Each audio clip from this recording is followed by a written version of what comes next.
Bonjour, nous sommes toujours dans des tirages intemporels et c'est un tirage intemporel. Nous allons poser la question à 3 tarots. Cette relation est-elle bonne pour moi? Premier choix avec le Darkwood Tarot, second choix avec le tarot de l'illumination, troisième choix le tarot de Françoise Villeneuve. Mettez la vidéo en pause si vous ne savez pas quel choix vous attire. Nous allons nous servir d'oracle. Et nous allons commencer par le premier choix. Cette relation est-elle bonne pour moi? Premier choix. Eh bien, nous avons une carte qui s'est retournée. Elle est bonne pour vous dans la mesure où vous êtes engagé, marié. C'est bon à ce niveau-là. Où cette relation va dans le sens d'un mariage, d'une officialisation. En tout cas. Qu'est-ce que l'on veut vous dire? Cette relation est-elle bonne pour moi? Qu'est-ce que l'on veut vous dire? Nous avons quelque chose qui peut commencer à partir, ça peut s'améliorer. Cette relation est bonne pour vous à partir du moment où vous vous engagez dans une relation. Elle est bonne dans la mesure où vous êtes dans un mariage, lié par signature, dans un contrat. Et nous en avons une autre. Et c'est un contrat particulier parce que non seulement, nous avons 3 arcanes majeurs. C'est une relation importante. De toute façon, c'est une relation primordiale pour vous et importante. Dans la mesure où vous êtes engagé et dans la mesure où, au sein de cet engagement, peut-être qui participe d'une protection pour vous, vous avez la possibilité d'être libre, c'est-à-dire libre tout en étant engagé. Et alors là, c'est une excellente relation pour vous parce que vous pouvez commencer des choses, parce qu'avec le magicien, vous pouvez entreprendre plein de choses, faire des choses que vous ne pourriez pas faire hors, apparemment, de cette liaison, de ce mariage, de cette union, de ce contrat que vous pouvez signer. Parce que le mariage est un contrat. Pourquoi? Si nous ne savions pas. Parce que les choses vont vite, parce que vous pouvez faire beaucoup de choses, parce que vous ne perdez pas de temps dans cette relation, vous ne perdez pas de temps dans votre vie. C'est une relation qui vous apporte énormément et très très vite. Vous n'attendez pas vitam aeternam. Notre avenir ensemble, eh bien c'est un avenir fait d'espérance.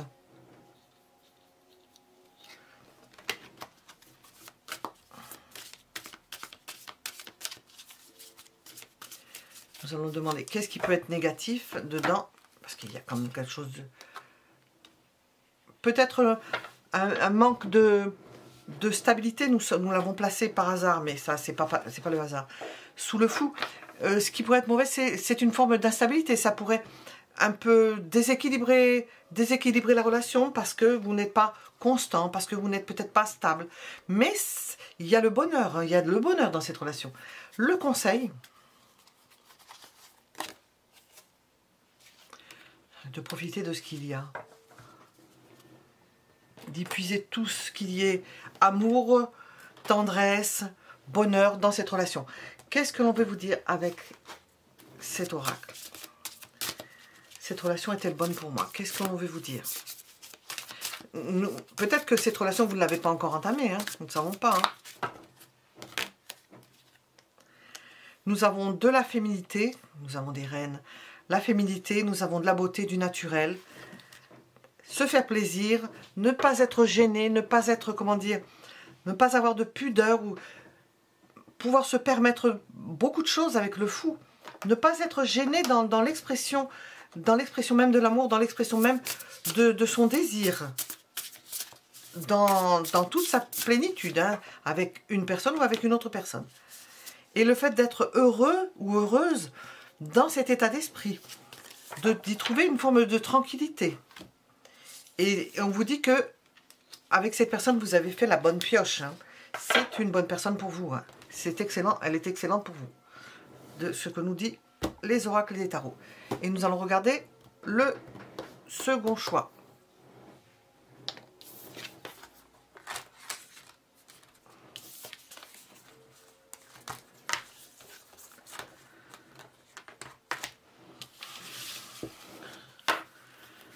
Second choix, est-ce que cette personne est bonne pour moi? Est-ce que cette relation est une bonne chose pour moi? Remarquez, ça ressemble beaucoup. Est-ce que cette relation... Non, 3. Est-ce que cette relation est bonne pour moi? Est-ce que cette relation est bonne pour moi? Non, il faut vous battre. Non, pour l'instant, on vous dit qu'il faut vous battre pour cette relation. Vous êtes amené à... pas à tergiverser, mais c'est pas acquis. Hein.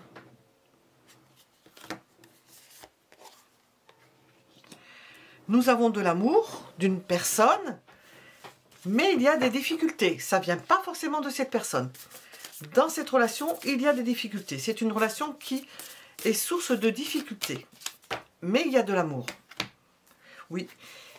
De difficultés peut-être au travers de la souffrance d'une personne, de la maladie d'une personne, du fait d'en avoir plein le dos ou d'être fatigué par quelque chose. Nous ressentons peut-être plutôt le fait qu'il y ait des souffrances dans cette union. Des souffrances probablement physiques d'une personne que l'on aime. Pourquoi ?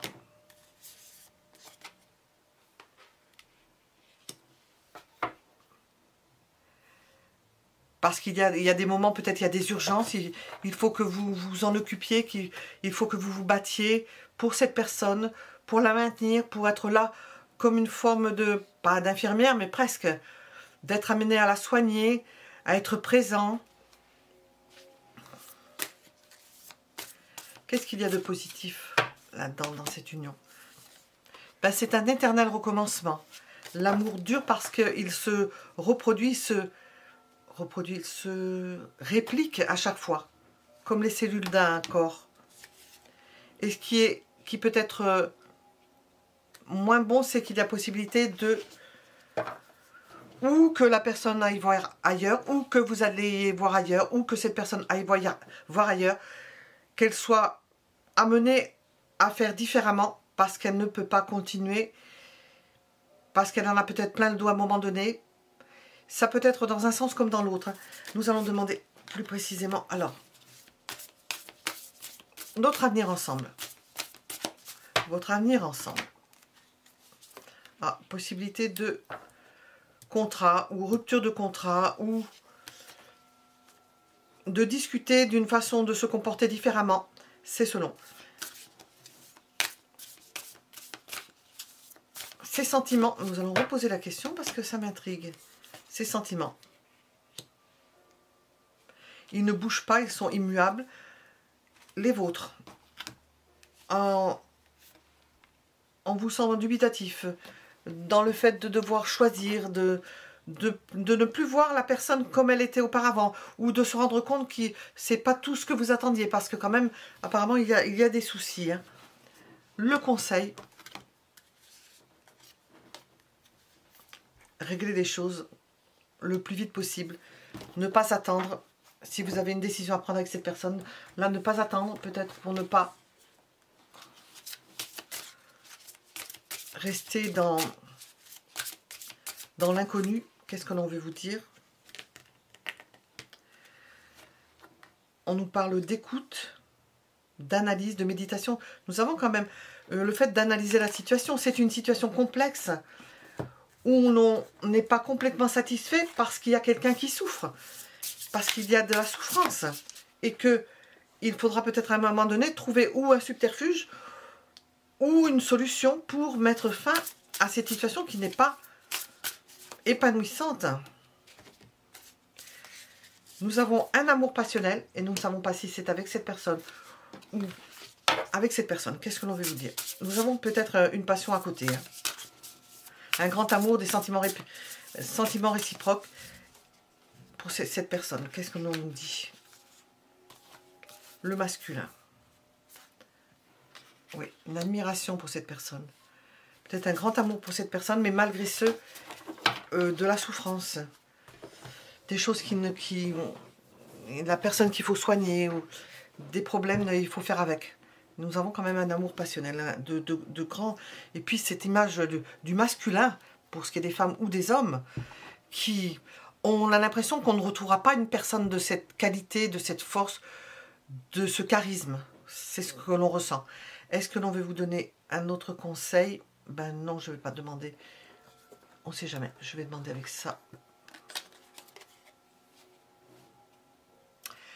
On voit qu'il y a quelque chose, mais vous n'êtes pas prêt à franchir le cap de laisser cette personne, par exemple. Parce que ce n'est pas simple. Il y a quelque chose qui entrave. Il y a quelque chose qui entrave. Vous ne pouvez pas... tout n'y est pas, parce que la personne, elle a des problèmes à un moment donné. Tout n'y est pas pour s'épanouir. Nous étions donc avec la seconde possibilité.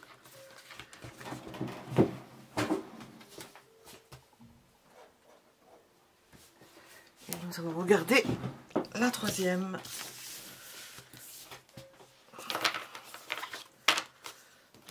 Troisième possibilité. Avec le vide-neuve. Notre relation est-elle sur la bonne voie? Non. Notre relation est-elle une bonne chose pour moi? Sur la bonne voie, ce serait pareil. Hein. Notre relation est-elle une bonne chose? Qu'est-ce que l'on veut vous dire? Oh, 7 d'épée. Nous avons ou des infidélités, ou des infidélités, des impossibilités à faire certaines choses, de nécessité d'aller voir ailleurs. Donc une incomplétude.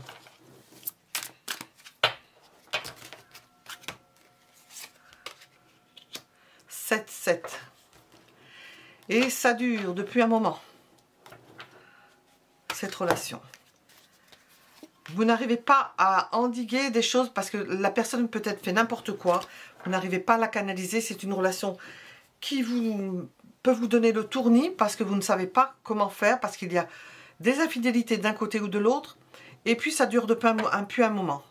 On ne sent pas quelque chose de construit. On sent quelque chose qui presque qui existe sur le papier ou...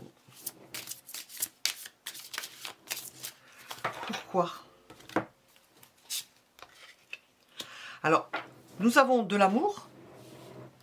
Donc peut-être que la relation tient parce qu'il y a des sentiments amoureux.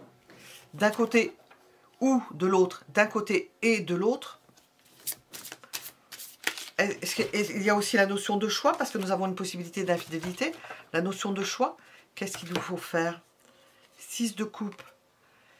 Ben, il y a l'idée qu'on se connaît depuis longtemps, que l'on entretient et que l'on a des choses en commun, que c'est difficile de se défaire de choses que l'on connaît ou d'une situation dans laquelle on est habitué à se couler.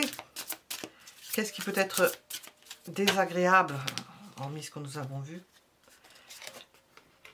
Eh bien, c'est de s'aimer et de... J'ai failli la mettre à l'envers. Ou d'avoir l'impression d'un désamour, de s'aimer et malgré tout de ne pas savoir où l'on va. Difficile à vivre. Notre avenir ensemble. Notre avenir ensemble. Votre avenir ensemble. Hop, nous en avons une qui s'est retournée.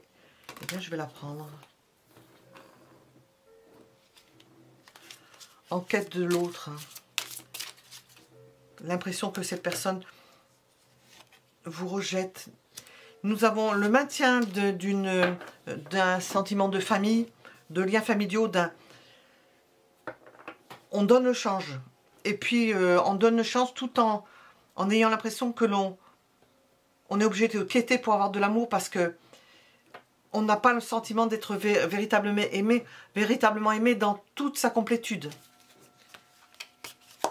Cette relation est-elle bonne pour vous? Est-ce qu'elle est bonne, cette relation, pour vous? Ah non, elle est destructrice. Hein. C'est destructeur pour vous. Qu'est-ce que l'on veut vous dire avec cet oracle? C'est destructeur. Prenant et destructeur.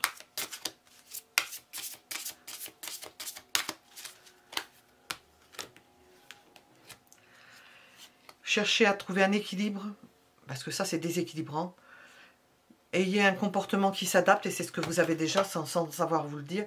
Un comportement qui s'adapte à cette situation assez déséquilibrée, perturbante, perturbée, en bâton de chaise. Nous avons l'idée de mariage, de couple et de relations officielles, d'union, mais une union difficile. Et nous avons quand même l'idée de bonheur, hein, de réjouissance, d'être heureux avec cela. Et pourtant, c'est destructeur. Bon, ben, il en faut pour tous les goûts. Est-ce qu'il y a un message pour vous? Je culpabilise pour ma vie, pour ce que je fais, pour ce que je te fais vivre. Que faire? Comment sortir de tout cela? Je me sens impuissant ou impuissante à changer la situation. Bon, il y a un problème, hein, mais il y a l'amour, il y a de l'amour, il y a de la joie et du bonheur, de la félicité et quand même certaines passions destructrices, hein, quand même. Hein. C'est ressorti quand même dans le tarot. Et nous étions avec le troisième choix. À bientôt.